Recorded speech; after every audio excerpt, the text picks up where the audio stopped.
Assalamualaikum warahmatullahi wabarakatuh. Salam sejahtera buat kita semua. Salam, Om Swastiastu, Namo Buddhaya, salam kebajikan. Balik lagi di channel YouTube Afif Safi, pakar bola mengomentari sepak bola dengan kebahagiaan. Sebahagia kita menyaksikan match Liga Champions antara Barcelona yang berhadapan dengan Inter.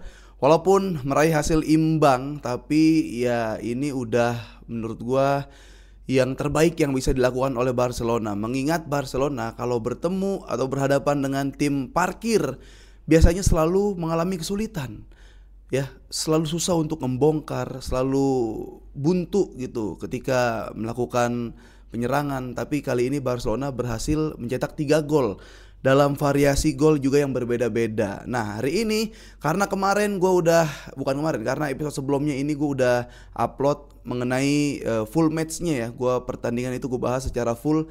Hari ini gue akan bahas dari terutama nih untuk sisi Barcelonanya nih.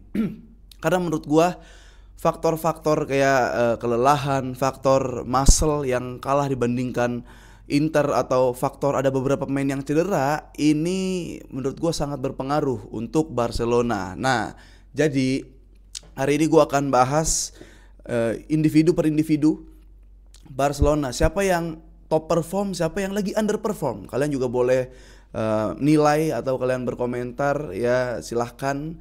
Dan sebelum apa yang harus dilakukan oleh Barcelona di leg kedua juga akan gue bahas seperti apa nanti. Tapi sebelum lebih lanjut, absen dulu buat teman-teman Karbolmania dari seluruh Indonesia dimanapun kalian berada, dari Sabang sampai Merauke. Yang lagi sakit semoga diangkat penyakitnya, yang belum kerja segera mendapatkan pekerjaan, yang lagi belum punya pasangan semoga diberikan jodohnya sama Allah Subhanahu Wa Taala. Nah, cakep. Nah, gua menarik nih, sebelum lebih lanjut ada yang komen ke gua karena gua ini harus timpalin sih. Emang itu gua salah, gua mengucap bahwa 1-0 1 sama 2-1 2 sama.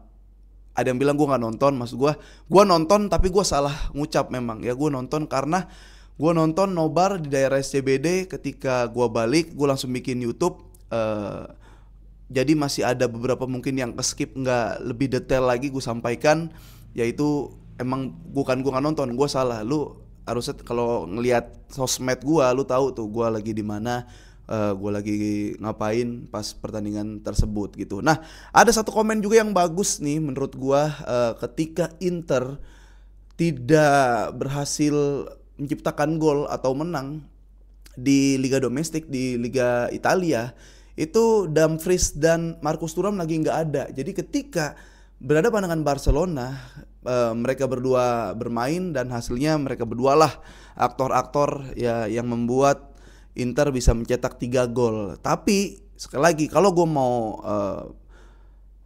menanggapi argumen tersebut, itu adalah bahwa bentuk bukan semata-mata karena dua pemain ini gitu. Karena di Liga Domestik itu emang butuh konsistensi dan lu masih bisa kayak kalah gitu. Untuk juara masih bisa kalah, masih bisa imbang. Tapi kalau di pertandingan lain match lu menang itu masih bisa juara. Jadi sebenarnya ada bukti kurang konsisten juga gitu. Tapi kalau dari sisi yang eventnya cup ini adalah knockout, apalagi kan sistem gugur, ya mau nggak mau Inter harus melakukan hal tersebut gitu. Jadi bukan masalah gila Inter di Liga Champions bagus kok, di Liga biasa enggak, karena formatnya beda gitu.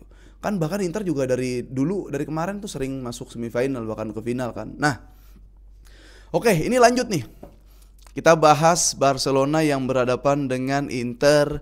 Ini perihal pemain ya. Gue ngelihat ada Robert Lewandowski, Ter Stegen, lalu ada Balde yang duduk di bangku cadangan. Gue ngelihat dia mukanya tuh semangat, tapi di sisi lain pancaran matanya itu sedih, kayak kenapa gue nggak bisa ya main lawan Inter 2 leg gitu. Kenapa gue cedera sih lebih utamanya gitu. Karena mungkin di saat sistem udah berjalan bagus, di saat kualitas udah teruji, mentalitas udah ada. Nah faktor-faktor luck yang kadang menjadi penentu gitu. Nah faktor lucknya ini bisa ada di pemain-pemain yang di bench, pemain yang jarang dimainin tiba-tiba cetak gol. Kayak dulu misalkan di Jerman lawan Argentina, Götze tiba-tiba masuk cetak gol gitu. Ada pemain-pemain ajaibnya gitu. Nah kayaknya ya di situasi yang sekarang Barcelona itu butuh aura di lini depan. Ferran Torres golin, seneng banget gue golin. Ya Rapinya ada assist, seneng gue Rapinya, tembakannya juga bikin Sommer on goal bisa. Tapi tidak bisa dipungkiri bahwa semakin sepak bola mengejar aura, semakin sepak bola mengejar tahta gitu yang tinggi gitu. Pemain-pemain yang punya aura, pancaran-pancaran aura dari jam terbang, dari rekor yang dia punya, dari prestasi yang dia miliki, itu sangat dibutuhkan. Kita udah ketolong banget, Lamine Yamal main bagus, Pedri main bagus, Kubarsi lini belakang juga tampil oke, walaupun nanti kelemahan-kelemahannya gue paparkan ya, masih ada minusnya. Cuma bro, Barcelona waktu di match pertama La Liga sama Leganes susah golin bro, kalah sama Sociedad, nggak bisa golin di defense. Sama Leganes ya, sama Las Palmas, Leganes, Sociedad, siapa lagi tuh, Atletico Madrid, itu susah kita golin. Tapi syukur ya, syukur alhamdulillah lah ya, puji Tuhan, Barcelona bisa cetak gol dari cara belajar. Jadi gini, belajarnya emang harus cepet. Ketika susah atau ketemu tim low block, parkir bus, parkir tank, parkir kereta, Catenaccio Liga Italia, cara ngegolinnya udah punya Barcelona tuh ya. Liak-liuk di lini depan, final third, bola atas dikasih, lalu shoot dari luar kotak penalti. Itu cara golin lawan tim defense tuh, begitu tuh. Cuma dia kadang lupa, dia juga harus tahu caranya bertahan ketika counter attack itu. Jadi emang harus cepet nih ngegarapnya nih Hansi Flick nih. Itu yang terjadi. Kenapa? Karena dulu kayak lawan Las Palmas bisa golin, kitanya nggak bisa gitu. Nah berarti kan kita belum tahu caranya golin lawan tim defense, dan kita juga bisa kebobolan lawan tim defense. Nah ini udah mulai nih, kitanya udah tahu gimana caranya lawan tim defense untuk cetak gol, tapi buat defense-nya belum. Kayak gitu. Nah, oke, langsung aja ini dari Barcelona, sisi Barcelona ya. Szczęsny memang tidak tampil seperti biasa ya, karena standarnya Szczęsny ini ketika dia tampil, penampilannya selalu memukau. Jadi tinggi standar kita terhadap Szczęsny. Mana baru kalah lawan Dortmund. Jadi standarnya tinggi gitu. El Clasico bagus, setiap ini bagus, setiap shoot nggak one shoot one goal. Tapi ketika lawan Inter memang sebenarnya bola atas bro lebih susah. Bola atas apalagi volley, bola atas heading aja lebih susah ditebak, apalagi nih salto. Jadi gue ngerasa Szczęsny kalau lagi masih bola-bola shoot ya dari luar kotak penalti atau shoot dari kotak penalti sekalipun gitu, refleksnya itu masih bagus. Cuma kalau udah bola-bola udara, itu tingkat kualitas bola masuk atau probabilitas bola masuk ke gol, ke gawang itu lebih serem ya. Jadi untuk Szczęsny kebobolan 3 ya, gue kaget sebenarnya Barcelona kegolan cepat. Tapi untuk kebobolan 3 kita jangan lupakan juga Szczęsny ketika dia maju, motong bola, sundul, tendang ya. Walaupun dia tampil mungkin sedikit underperform gitu, cuma peluang-peluang Inter juga peluang dahsyat semua. Peluang Inter peluang pinter. Itu ya, si Marcus Thuram kayak gitu, kepleset kan Inigo kan, tapi akhirnya ada back apa itu nama tendangannya pakai kaki dalam. Lalu Szczęsny kena, habis itu sundulan, susah bro, kiper semua susah kayak gitu. Bahkan gol kedua sebenarnya ada Rapinya di gawang, dia nggak mampu lompat. Gol ketiga ya susah lah, sundulan gitu. Cuma gini, gua pengen Barcelona nih kalau bola atas dia udah tahu dimanfaatin di situ. Minimal kalau heading nggak dapat ganggu. Nah gue ngeliat kayak Olmo di situ nggak ngeganggu, siapapun yang nempel pemain yang lebih tinggi di situ nggak ngeganggu. Jadi sangatlah wajar orang-orang yang punya muscle, yang punya endurance itu menonjol ketika lawan Barcelona yang sekarang dengan cara bermainan bertahan. Kalau lu inget dulu Munchen gimana kan, dulu siapa Inter juga kayak gimana gitu. Waktu Barcelona ada BBC, si Bell kayak gimana. Jadi orang-orang yang kayak gitu, yang pelari-pelari, yang fisiknya kuat, yang menonjol. Nah kita maju dikit ke back ya. Ini ada Konde, Kubarsi, Inigo, Gerard Martin. Konde ini lagi bagus banget Konde. Tapi gue ngerasa ini ya manusia. Konde menunjukkan dengan cederanya Konde ini, Konde juga manusia. Ya punya rasa, punya hati gitu. Punya fisik juga gitu yang bisa aja capek.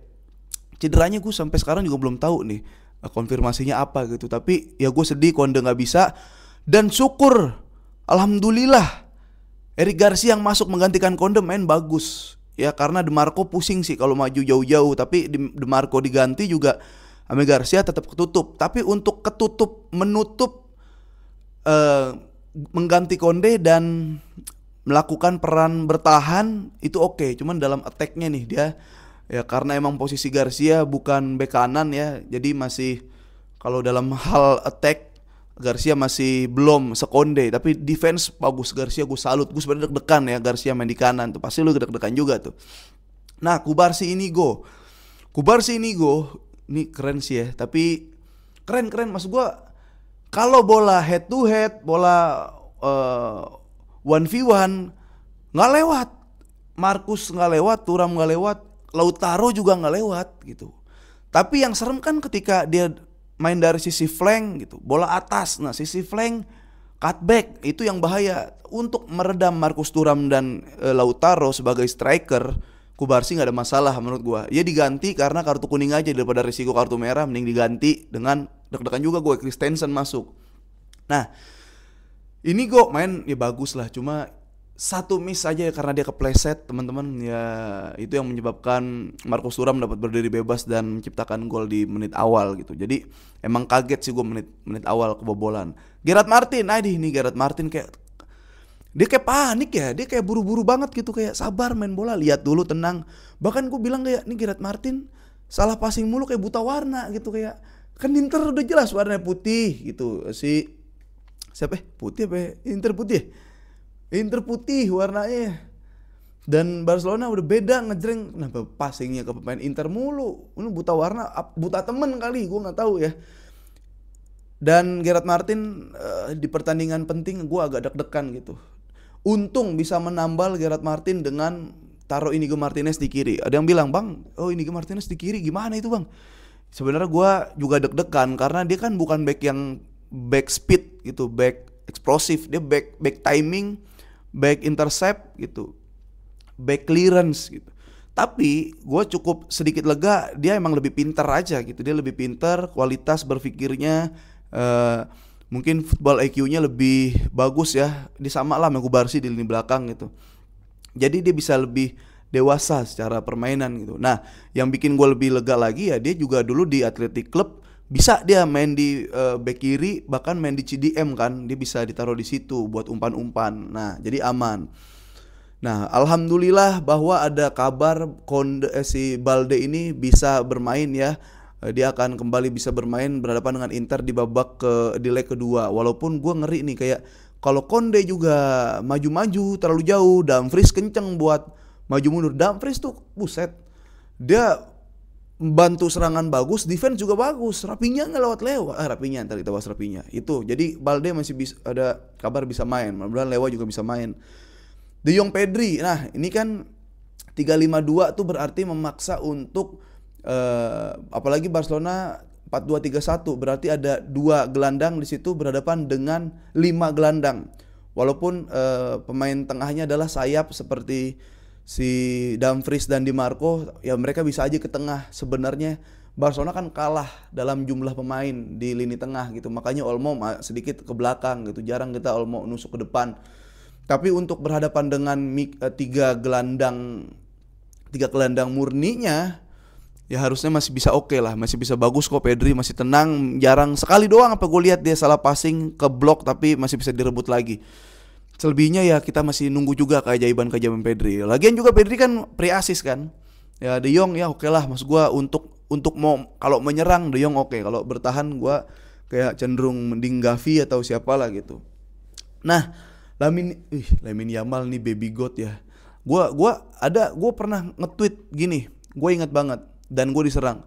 Tweet gue adalah, Lamine Yamal kalau begini terus siap-siap jadi Ansu Fati jilid 2. Nah mungkin kata begini terusnya itu gak dibaca ya sama netizen, jadi menganggap bahwa Yamal nih bakal jadi Ansu Fati. Enggak, begini terusnya kan adalah kayak terlalu maruk gitu, terlalu malesnya juga ada gitu. Terus mainnya itu lagi jelek. Maksud gue gak ngerasa itu salah. Jadi kalau misalkan itu memang Yamal begitu terus, ya siap-siap jadi Ansu Fati. Tapi kalau Yamal tidak seperti saat gue nge-tweet, ya dia bakal bagus. Makanya gue bilang nih Yamal baby god. Golnya kayak gol Messi, nyelinap gitu. Ih, halus banget. Maksud gue kayak di saat Inter ya, di Marco tukang kaprak, Bastoni tukang kaprak gitu. Lu bisa nyelinap lewat situ, gimana ceritanya? Yamal. Dan itu adalah hal yang dibutuhkan ketika untuk menerobos tim parkir bus. Yamal bisa. Enggak cuman itu kan, ngerepotinnya banyak tuh. Ada yang sampai geledak jatuhnya juga ada tuh di Marco sampai. Ya keren lah, maksud gue untuk ukuran. Gue kadang kebayang gini deh. Yamal kan sekarang ya, dia tuh saking berkelas dan berkualitasnya Lamine Yamal. Dia tuh auranya sudah dapat juga nih Lamine Yamal. Dia udah di momen ketika megang bola yang ngambil, yang nge-cover 3 men. Lu bayangin. Ya, itu udah kayak Messi zaman dulu. Messi dapat bola, lu lihat kan fotonya banyak bagi lawan Inter, yang nge-cover 4, yang nge-cover minimal 3. Kalau enggak 3 lepas soalnya. Itu Messi. Ya beda kayak misalkan kayak Ronaldo di Madrid mainnya gimana, enggak ada yang cover. Ya sekarang Yamal si Mbappe di Madrid enggak ada yang cover 1 lawan 1. Gue enggak kebayang gini, Bro. Lu bayangin ya, Yamal ini sekarang dia udah punya aura.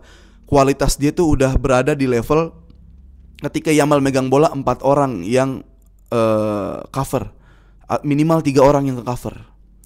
Ya, lu bayangin kalau Yamal ini role-nya nih seperti Mbappe di Madrid, atau Yamal mainin di Real Madrid, yang mana sistem bertahan, Mbappe lebih sering 1 lawan 1 lawan pemain lawan yang jelas udah pasti gampang dilewatin, kalah eksplosif lawan, dan ya bisa cetak gol. Bedanya adalah Yamal bisa cetak gol 3 pemain yang ngurung. Bayangin Yamal tuh kalau Barcelona mainnya counter atau kick and rush 1 lawan 1 nanti. Kelasnya bro, beda. Tuh, kelas namanya. Ferran Torres cukup aman untuk menjadi striker ya. Cuma gini, alhamdulillah gue terima kasih dah buat si Ferran Torres udah bisa golin lawan Inter gitu. Cuma gini, masih banyak beberapa timing yang harusnya dieksekusi tapi sama dia enggak gitu, kayak shoot. Ada 1 kali syuting yang itu momennya detik itu di syuting tapi enggak ditahan dulu, keburu ketutup akhirnya melenceng. Banyak tuh momen-momen timing yang memang harus punya insting striker gitu. Mungkin kayak Lewandowski, dia udah tahu kayak kita udah lebih ngelihat nih dari TV yang itu di shoot tuh enak tuh. Kayak Lewandowski udah punya insting striker, dia bisa shoot. Nah, Ferran tuh masih ada yang ditekuk lagi, didorong lagi, capping lagi sekali. Itunya yang bikin si Ferran ini nggak efektif gitu. Tapi terlebih nggak, udah bagus lah ya 3 back belakang si Inter itu udah jauh tinggi-tinggi gede-gede, tapi si Ferran masih bisa golin, itu oke lah. Nah Rapinya nih, ya oke lah Rapinya assist, oke lah Rapinya, gara-gara Rapinya on goal dan bisa cetak gol. Wah itu gue udah seneng banget ya. Tapi gue masih mempertanyakan, mana Rapinya sebelum berhadapan lawan Argentina? Kita tahu, kita semua kenal Rapinya kayak apa gitu, fighting spiritnya kayak apa, berjibakunya kayak gimana, mentalitinya kayak apa, klinisnya kayak gimana kalau udah di gawang, kalau udah depan gawang, udah deket gawang. Ini coba lu lihat dual win-nya berapa deh si Rapinya deh. Ngelewatin Dumfries sama ngelewatin satu lagi back Inter itu nggak lewat-lewat. Ngasih umpan ya selain assist, tapi umpan-umpan lainnya nggak. Gue bukan haters ya, sekali lagi gue bilang, gue seneng dia bisa assist ke Ferran, gue seneng bisa assist ke bisa aja gol, bikin gol jadi on goal buat Sommer gitu. Tapi lu bayangin kalau Rapinya yang sekarang, yang tadi nih, atau Rapinya yang di leg kedua nanti adalah Rapinya yang kita kenal sebelum lawan Argentina, itu pasti lebih banyak kesempatan Barcelona untuk menciptakan gol. Jadi kayak gitu. Itu Rapinya ya, gue ngerasa. Silakan lu nggak sepakat, nggak setuju, nggak apa-apa banget, silakan. Yang nggak main adalah Lewandowski dan Balde. Gue masih berpikir kayak tiba-tiba Ansu main gitu terus gol gitu, atau susah sih. Tapi Christensen yang main yang nggak terlalu teruji karena Internya udah kendor. Apa yang harus dilakukan oleh Barcelona di leg kedua? Nah, leg kedua Barcelona yang pertama dia udah tahu cara cetak gol. Bikin aja kayak gitu. Lu bikin kayak gitu 100 kali, nggak mungkin 3 atau 2 nyeplos gitu. Bikin sebanyak-banyaknya. Cara golin lawan Inter, Lamine Yamal di meliak-liuk. Banyakin Rapinya shoot luar kotak penalti, kan baru 2 kali doang kan. 1 gol, 1 kena tip Sommer. Padahal dia punya shoot yang kencang. Lakukan itu yang banyak. Kalau Sommer ngetip, Lewandowski atau nanti Ferran udah siap-siap bisa nerusin. Satu lagi bola-bola atas, tapi memang kalau bola atas yang jatuhnya di pala pemain Inter itu kita kalah duel udara. Tapi kalau misalkan bolanya yang tiang jauh atau dikasih skrimming, nanti ada Lewa lah ya yang punggungnya udah digedein lagi buat ngeprotect ball, jadi wall itu bisa lah harusnya ya. Bisa save, gimana caranya memiliki otomatis untuk mencetak gol ke gawang tim bertahan. Lalu yang pertama, konsentrasi. Bakalan beda ceritanya kalau Inter golin duluan. Inter punya gol cepat terlebih dahulu, tapi mainnya di Giuseppe Meazza. Dia pasti lebih secara moral, secara mental lebih di atas. Jadi usahakan jangan sampai kebobolan duluan, apalagi kena gol cepat. Dan kalau mau mengantisipasi counter attack itu bukan cuma dari tengah, lihat sisi flank yang wide kiri kanan itu harus dihentikan di situ. Kalaupun terpaksa harus bertahan, kemarin lawan Madrid kita dibombardir itu bertahan. Barcelona juga bisa menang dalam keadaan bertahan. Ingat, Barcelona bisa menang lawan Benfica 10 pemain dalam keadaan bertahan. Ya, jadi bertahan bukan berarti kalah.